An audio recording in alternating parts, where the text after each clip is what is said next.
Price Lord. 1 பேதுரு 5ஆம் அதிகாரம் 1 முதல் 14 வரையுள்ள வசனங்கள்.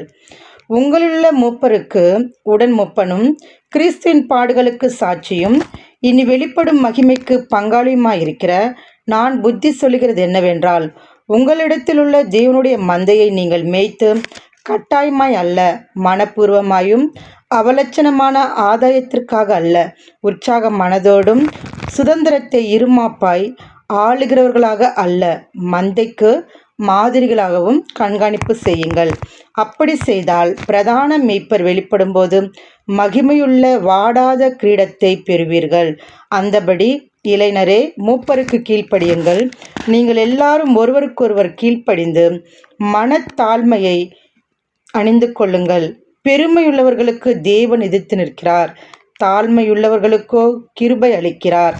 ஆகையால் ஏற்ற காலத்திலே தேவன் உங்களை உயர்த்தும்படிக்கு அவருடைய பலத்த கைக்குள் அடங்கியிருங்கள்.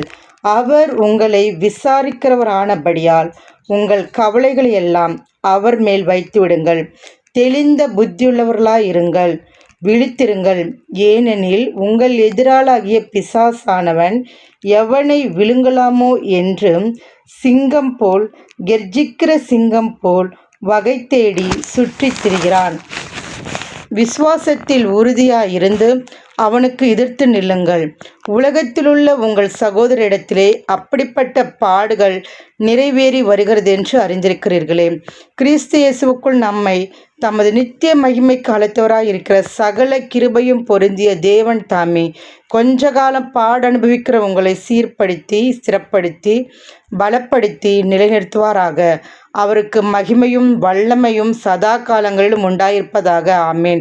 உங்களுக்கு புத்தி சொல்லும்படிக்கும் நீங்கள் நிலை கொண்டு நிற்கிற கிருபை தேவனுடைய மெய்யான கிருபைதான் என்று சாட்சியிடும்படிக்கும் நான் சுருக்கமாய் உங்களுக்கு எழுதி எனக்கு தோன்றுகிறபடி உண்மையுள்ள சகோதரனாகிய சில்வானுவின் கையிலே கொடுத்து அனுப்பியிருக்கிறேன். உங்களுடனே கூட தெரிந்து கொள்ளப்பட்டிருக்கிற பாபிலோனில் உள்ள சபையும் என் குமாரனாகிய மார்க்கும் உங்களுக்கு வாழ்த்துதல் சொல்லுகிறார்கள். ஒருவரையொருவர் அன்பின் முத்தத்தோடே வாழ்த்துதல் செய்யுங்கள். கிறிஸ்து இயேசுவுக்குள்ளான உங்கள் அனைவருக்கும் சமாதானம் உண்டாவதாக. ஆமேன்.